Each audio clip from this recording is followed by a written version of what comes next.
Bismillahirrahmanirrahim. Assalamualaikum warahmatullahi wabarakatuh. Dan salam sejahtera buat seluruh sahabat dan sobat Ipiso dimanapun Anda berada.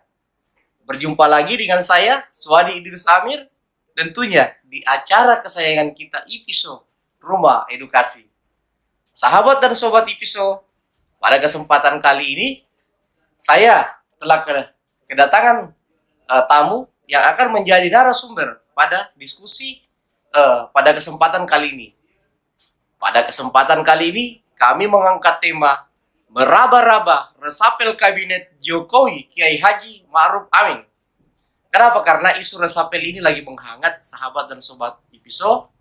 Dan untuk membahas ini telah hadir di tengah-tengah studi Ipiso. Saya langsung perkenalkan Bapak Herman Sijaya, Esos atau Herman Esos. Beliau adalah Direktur Eksekutif Lembaga Survei dan Konsultan Politik yang berpusat di Sulawesi Selatan, Link Indonesia. Waalaikumsalam, Pak Herman, sehat? Salam, sehat, walafiat, segar. Yang penting indah ya. Sahabat dan sobat Ipiso, seperti yang saya sampaikan pada pembuka tadi bahwa isu resapel lagi menghangat. Apalagi beberapa menteri-menteri Jokowi dalam sorotan terkait penanganan pandemi. Mulai dari persoalan-persoalan dalam menangani pandemi sampai pada kasus-kasus bisnis yang dikaitkan dengan bisnis di era pandemi. Dan untuk mengembangkan sampai ke sana saya memulai diskusi. Dinda Herman, saya panggil Dinda ya. Dinda Herman, Direktur Eksekutif Link Indonesia. Seperti apa situasi politik saat ini dari dua aspek, stabilitas politik dan stabilitas ekonomi. Seperti apa, Dinda? Oke, terima kasih Kak Kadir. Berbicara stabilitas politik, kalau menurut survei dari Poltreking, Kak Hanta Yuda ini melihat bahwa surveinya stabilitas politik ini justru itu yang lebih kepercayaan publik terhadap stabilitas politik juga agak tinggi. Agak tinggi. Kenapa? Karena seperti Pak Menhan, maksudnya Pak Menhan ini, Pak Prabowo, banyak membantu dari segi strategi lebih menguntungkan negara, banyak sekali. Kemudian kalau dari segi ekonomi juga, nah kita ini masih transisi pandemi. Artinya UMKM saja ini kita masih drop. Kalaupun sebenarnya pemerintah sudah menggelontorkan dana dari beberapa bantuan kayak BPUM dan sebagainya, saya kira itu tidak terlalu efektif. Karena kenapa?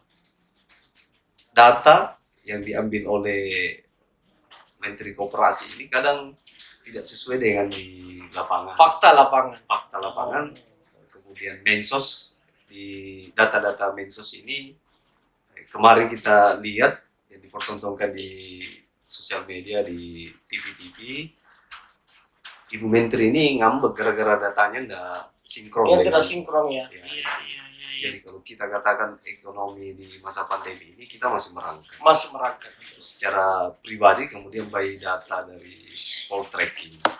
Jadi kalau keduanya ini mau disinkronkan agak sulit.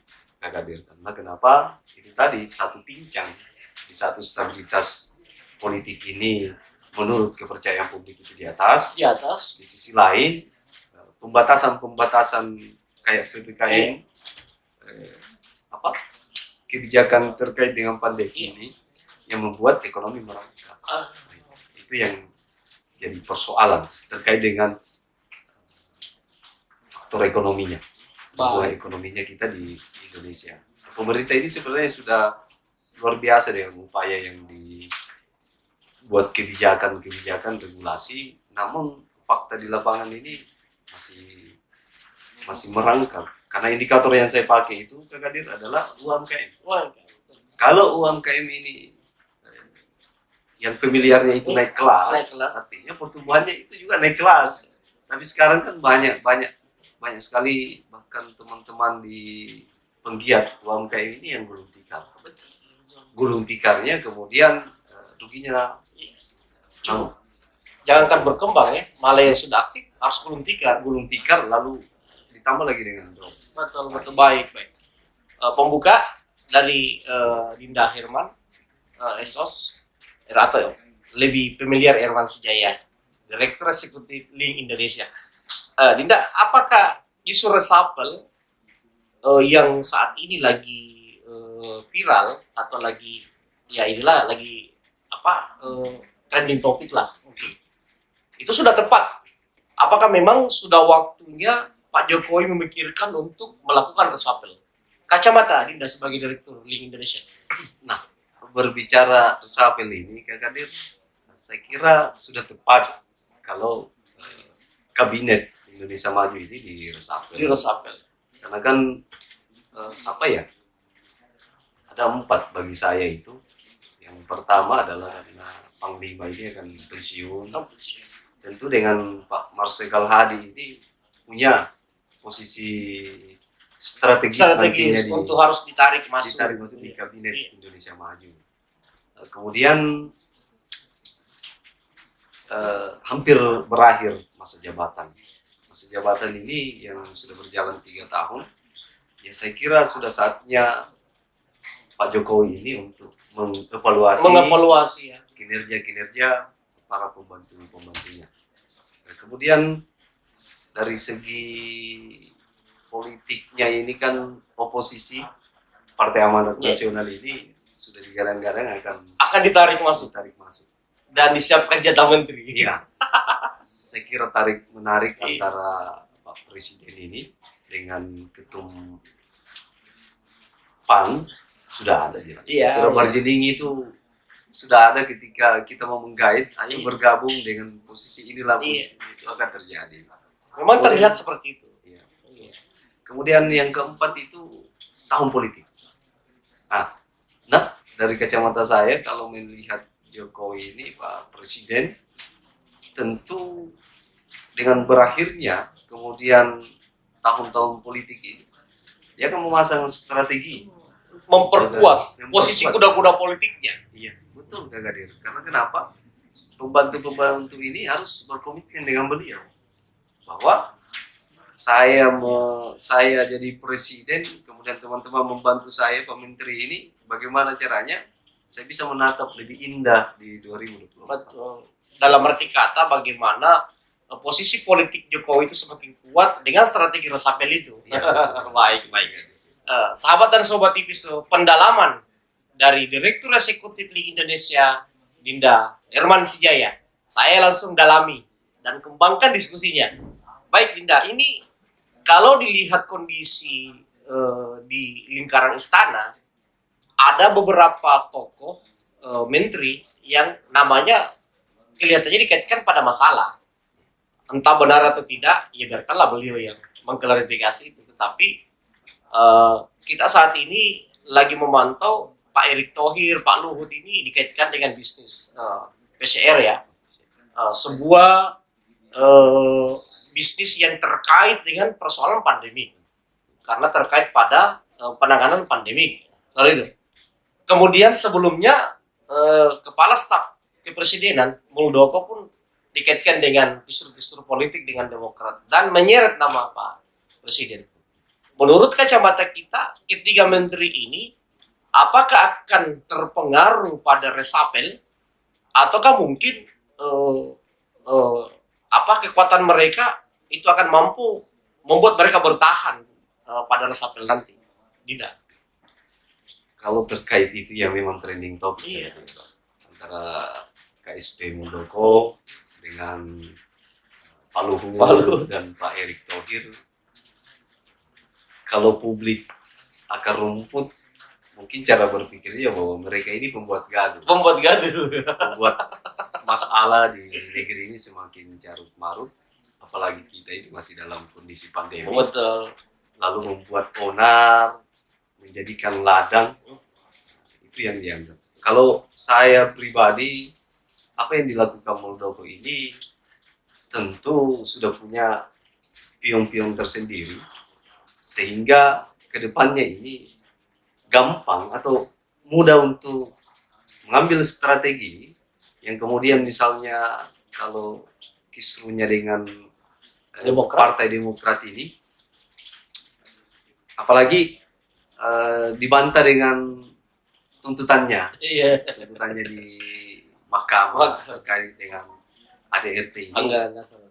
Itu menjadi batu loncatan bagi KSP Muldoko untuk lebih mempertajam strateginya dari segi pintu atau lubang-lubang politik mana yang mesti saya tempuh. Jadi saya kira kalau KSP Muldoko bermain di zona KLB ini secara politik, ya itulah politik. Bagaimana mempertahankan hak orang lain ataupun hak kita untuk haknya orang lain itu sah-sah saja. Ini kan politik. Sisa diserahkan kepada pemerintah yang menangani itu, Kemenkumham, Pak Menteri Lashona Lawli untuk mengambil kebijakannya sesuai dengan konstitusi. Kalaupun itu artinya tidak diindahkan, ya itu urusan Pak Lawli.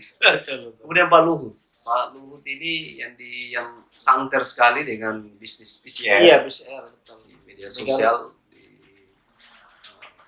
Dengan Pak Erik juga membuat sebuah, kalau bagi saya ini Pak Erik dengan Pak Luhut ini satu koloni. Iya. Satu koloni di mana mereka bekerja sama baik untuk menguntungkan diri sendiri, golongan, ataupun sebenarnya ada beberapa titik-titik yang dia amankan. Artinya begini, cara pandang saya bahwa Pak Luhut melakukan ini dengan konspirasi atau apa dan sebagainya dengan Pak Erik, mending Pak Luhutnya dibandingkan dengan orang lain yang ngambil. Yang orang lain yang bukan di tubuhnya lingkaran Pak istana. Jokowi, lingkaran istana, sehingga itu akan merugikan negara. Jadi sah-sah saja ketika misalnya melakukan bisnis dengan bisnis pandemi ini, yang artinya di mana hati nurani pejabat ini yang mengambil untung dari posisi kita yang terjepit di masa pandemi. Sebenarnya bisnis tidak ada masalah, Dinda. Maaf saya potong. Yang disoroti adalah nilai atau harga yang dimainkan, yang dikritisi. Bahwasanya kalau mereka berbisnis itu sah-sah saja karena mereka memang pengusaha. Sayangnya harga-harga PCR ini di luar negeri itu kan hanya berkisar 100 sampai 200 ribuan. Nah, kalau dirupiahkan kan. Nah, sementara kan dulu pernah lebih 1 juta ya kalau nggak salah. Ya, bahkan terakhir turun 900 dan sampai 600-an ya gitu. Nah, itu sebenarnya menjadi sorotan karena jauh dari angka-angka standar internasional gitu. Nah, pertanyaannya dengan terkaitnya nama-nama mereka pada dalam tanda kutip ya, kisru-kisru yang melibatkan lingkaran istana, berpotensikah mereka diresapel atau kekuatan mereka mampu mempertahankan dirinya? Kacamata Dinda. Saya kira masih bertahan. Pak Erik ini dengan Pak Luhut ini berperan penting kemarin. Ya, itu nggak bisa kita nggak bisa pungkiri itu. Nggak bisa juga dinafikan kemarin. Ya, betul. Jadi kalau isu-isu yang berkembang untuk resapel bagi beliau berdua itu agak lebih besar kekuatannya untuk bertahan dibandingkan pengambilan keputusan Pak Jokowi untuk meresapel mereka berdua. Kemudian Pak Jokowi mungkin berpikir bahwa tidak ada duanya. Ketika saya ganti Menteri Luhut dengan Pak Erik, dari SDM mana yang ingin dia ambil? Yang sama, minimal sama. Kalaupun ada di atasnya mungkin agak kecil. Kalau dari kacamata saya melihat pergerakan kemudian berita-berita nasional ini, tidak ada ide atau gagasan seperti dengan Pak Luhut. Di mana Pak Jokowi selalu mendelegasikan pekerjaan kepada Pak Luhut. Tidak ada menteri lain kecuali mungkin Pak Mentan ya. Pak Mentan dapat pasar dia dapat didelegasikan untuk beberapa kementerian karena memang menteri definitif ini ke luar negeri. Betul. Jadi kalau berbicara apakah Menteri Luhut dengan Pak Erik ini akan diresapel, saya kira lebih kuat kekuatannya untuk bertahan daripada diresapel ya. Daripada pengambilan keputusan oleh presiden ini lebih banyak dampak negatifnya untuk lingkaran presiden. Baik.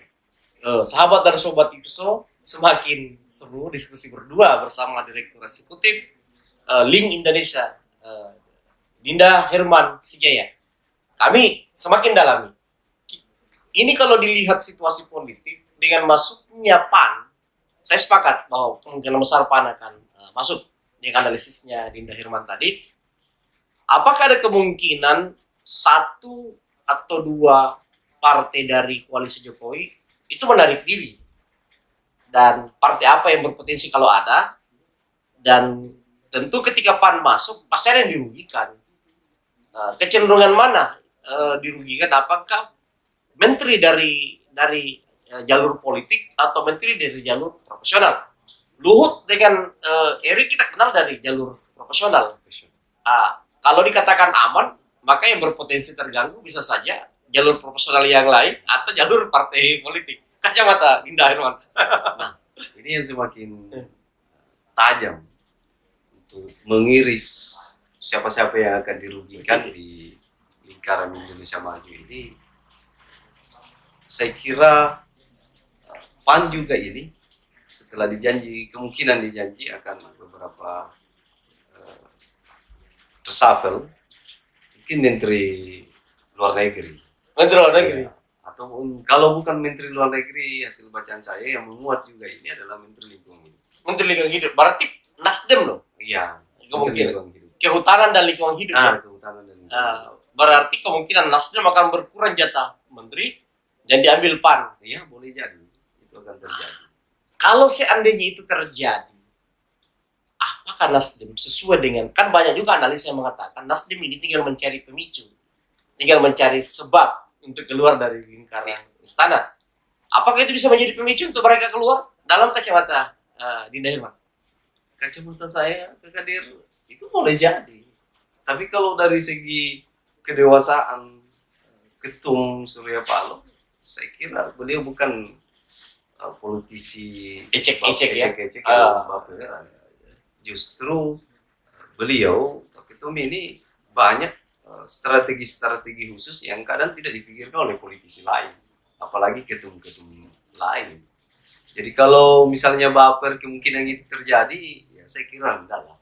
Kalaupun rencananya jadi pemantik pemicu untuk misalnya gara-gara diresapel salah satu menterinya, itu juga jadi apa ya? Saya belum bisa terlalu mengiris, Kak Kadir, terkait dengan itu.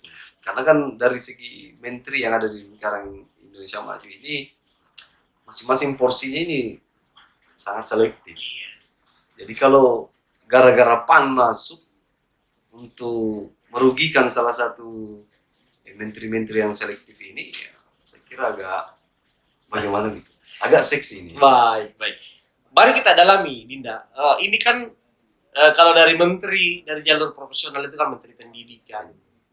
Bahkan sebenarnya Pak Sarul kalau mentang ya, dari komentar beliau pada saat terpilih jadi menteri, beliau selalu mengatakan dia tidak lewat jalur Nasdem sebenarnya. Dan banyak isu-isu yang berkembang bahwa Pak Surya Paloh sebenarnya sangat mengejar Kementerian Pertanian, tetapi sebenarnya ada figur yang dipersiapkan, Rahmat Gobel misalnya kan gitu. Itu yang berkembang ya. Dan bukan Pak Sarul. Tetapi dengan masuknya Pak Sarul, baik Pak Sarul mengaku atau tidak mengakui bukan lewat jalur Nasdem, tapi kan dia kader Nasdem. Ya, betul. Otomatis didintikan dengan Nasdem. Apakah ada potensi Nasdem akan meminta perubahan pada kementerian ini? Perubahan nama. Perubahan nama untuk Kementerian Pertanian. Ya, boleh jadi. Boleh kita katakan bahwa perubahan nama itu akan disodorkan oleh Pak Ketum kepada Presiden. Kalau kemungkinan trouble-nya itu tadi, PAN yang meminta, yang sudah komitmen dengan Pak Jokowi, lalu kemudian disodorkan kepada Nasdem untuk diganti di Kementerian Pertanian misalnya. Itu boleh jadi. Kemudian kalau boleh juga kita katakan bahwa itu agak sulit juga, Kak Kadir. Karena kenapa? Pak Mentan ini, Pak Sarul ini sangat dekat adik kakak dengan Pak Ketum. Jadi kalau dikatakan mau diganti, mau diresapel Pak Mentang itu saya kira Agak berat ya. agak berat juga. Iya. Tapi kalau menteri yang kita sampaikan tadi, menteri pendidikan, ya dari segi Iya, dia kan non partai juga. non partai, tapi dia profesional, itu boleh jadi diambil alih oleh PAN. Iya. Iya, dengan kebijakan-kebijakan Pak Menteri Pendidikan ini juga banyak yang simpang siur. Selama ini memang jatah PAN kalau Kementerian Pendidikan selama ini. Selama ini. Iya, di era SBY kan. Jadi agak, ya itu tadi, Kementerian Kehutanan Lingkungan Hidup atau Pendidikan. Ya, saya cukup sepakat dengan analisis itu karena sejarah Pak Sulhab ya, beliau kan 2 kali jadi Menteri Kehutanan ya di era Pak SBY. Dan PAN selalu kadernya yang mendapatkan jalur Kementerian Pendidikan melalui jalur Muhammadiyah. Kan irisannya PAN dengan Muhammadiyah kan kuat, nah itu. Kemudian kalau kita berbicara tadi pada survei yang disampaikan Dinda Herman bahwa stabilitas ekonomi belum maksimal, berarti ada kemungkinan memang kementerian yang mungkin sangat terpengaruh pada resapel itu adalah Kementerian Pertanian, Kementerian Ekonomi yang berkaitan dengan Kementerian Ekonomi. Dalam arti kata, coba kalau kita bedah, dan Kementerian Ekonomi kan masuk kategori ya, Pak Bahlil, Menteri Investasi. Kalau dilihat memang track record Pak Bahlil sampai hari ini, beliau belum bisa mengangkat sektor itu. Nilai-nilai investasi yang masuk ke Indonesia itu masih stagnan. Saya kebetulan pernah kemarin membedah dengan teman-teman kalangan akademisi. Memang kalau dilihat perkembangan investasi di Indonesia masih jalan di tempat, belum mengalami peningkatan signifikan. Jadi bisa saja memang Bahlil juga masuk kategori yang dipertimbangkan ya. Kalau berkaitan dengan pertumbuhan ekonomi seperti itu. Baik, kalau kacamata Dinda sendiri di Kementerian yang berkaitan dengan ekonomi ini, kalau tidak salah di Kementerian yang berkaitan dengan ekonomi itu ada 12 ya kalau nggak salah. Siapa-siapa yang dari segi kinerja yang memang sangat berpotensi untuk diresapel dalam kacamata Dinda. Nah, ini juga yang agak seksi deh. Karena kenapa?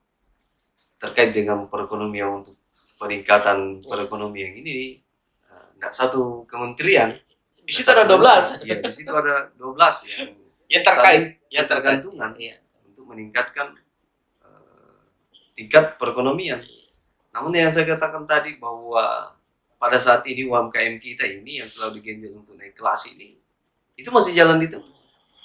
Kalaupun misalnya menteri-menteri yang dari segi ekonomi ini di UMKM Koperasi ya, Menteri Koperasi dan UMKM ini kalau nggak salah ya? UMKM, Menteri Koperasi dan UMKM. Apalagi ya? Itu tidak serta-merta kemudian membuat satu bentuk perubahan atau visi misinya ketika misalnya diganti dengan dari tadi PAN. Nah, saya kira kalau ingin menduduki kementerian yang notabene adalah untuk penumbuhan kelas-kelas ekonomi ini, agak berat juga bagi PAN. Saya kira agak berat. Karena kenapa? Harus memasang SDM yang memang lebih tajam daripada Menteri Keuangan. Justru saya kira ini untuk penumbuhan ekonomi ini yang lebih cocoknya itu adalah Menteri Keuangan. Menteri Keuangan. Iya, karena kan beliau ini dia tahu semua bagaimana cara untuk mengumpulkan pundi-pundi yang secara legal pemasukan negara dibandingkan dengan teman-teman menteri yang dibawa yang berbau dengan ekonomi. Nah, mungkin seperti itu. Baik sahabat dan sobat. So, pendalaman. Pertanyaan terakhir. Kan tadi Kementerian Pertanian sudah kita bahas, besar kemungkinan kacamata kita tidak berubah, tetap Pak Sahrul. Nah, perikanan dan kelautan itu kan juga masuk pada sektor ekonomi, karena di situ kan sektor ekonomi kan juga digerakkan dari situ. Kira-kira di wilayah itu dan perdagangan belum kita bahas. Ini 2 sektor, apakah mungkin aman-aman saja atau ada potensi Kalau saya sih kasih mencurigai KKP ini, kelautan dan laut perikanan ini sangat potensi juga masuk dalam kajian. Betul. Kalau saya kira masuk juga itu. Kalau Menteri KKP ini diresapel untuk jatah dari Partai PAN. Karena kenapa? Banyak kemarin sindikat ya sebelum saat Ibu Susi menjabat KKP periode pertama Pak Jokowi itu kan banyak sekali mafia-mafia yang di bumi hangus. Dibukakan kartunya di hadapan publik. Benar. Nah, ketika misal masuk di penggantinya ke kabinet berikutnya Pak Edi Prabowo bermasalah di situ. Bermasalah di situ. Ini yang bisa menjadi acuan juga Pak Jokowi untuk memasang menteri di KKP ini adalah orang-orang minimal sama dengan Ibu Susi. Minimal sama dengan Ibu Susi. Atau ditariklah Bu Susi kembali. Ibu Susi, kalau ditarik Ibu Susinya sekarang ini lebih banyak pelintir di sosial media, di Twitter apa dan sebagainya terkait dengan periodenya yang kedua Indonesia Maju ini. Jadi saya kira agak berat. Dia kayak memposisikan diri kayak oposisi ya. Iya, betul.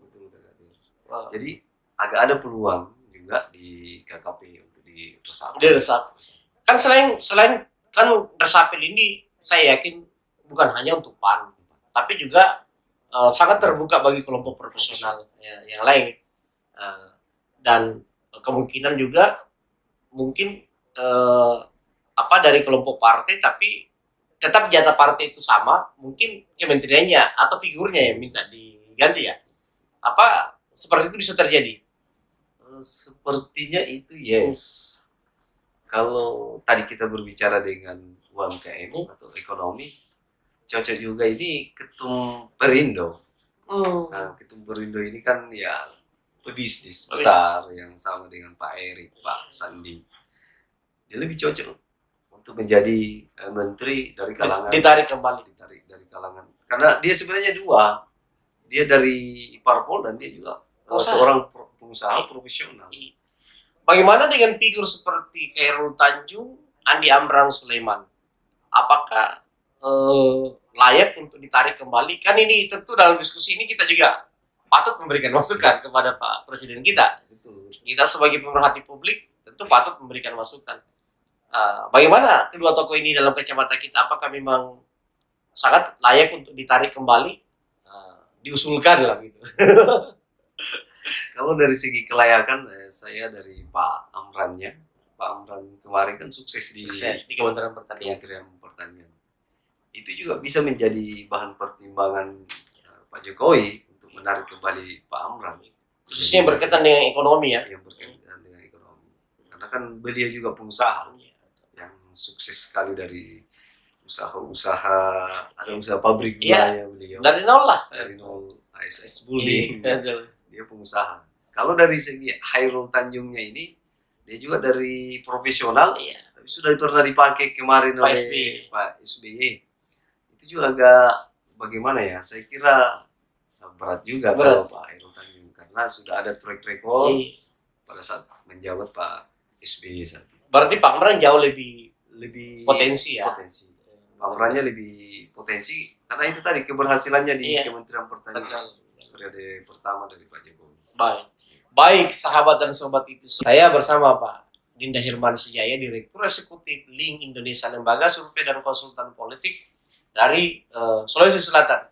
Mungkin cukup, Dinda.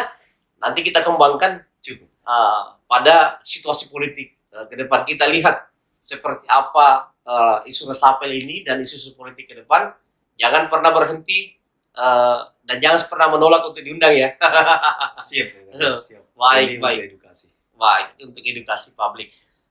Saya mengucapkan terima kasih kepada Dinda Hirman Sejaya, Direktur Eksekutif Indonesia atas kesediaannya untuk mengedukasi masyarakat Indonesia dan terkhusus sahabat-sahabat kita dan sobat-sobat kita di IPISO.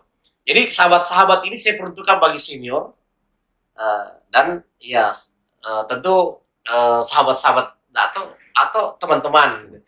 Kalau sobat-sobat ini saya peruntukkan bagi adik-adik kita, kaum milenial. Saya agak canggung sih memanggil dia guys. Mending dipanggil sobat-sobat aja ya. Terima kasih. Assalamualaikum warahmatullahi wabarakatuh. Waalaikumsalam warahmatullahi wabarakatuh.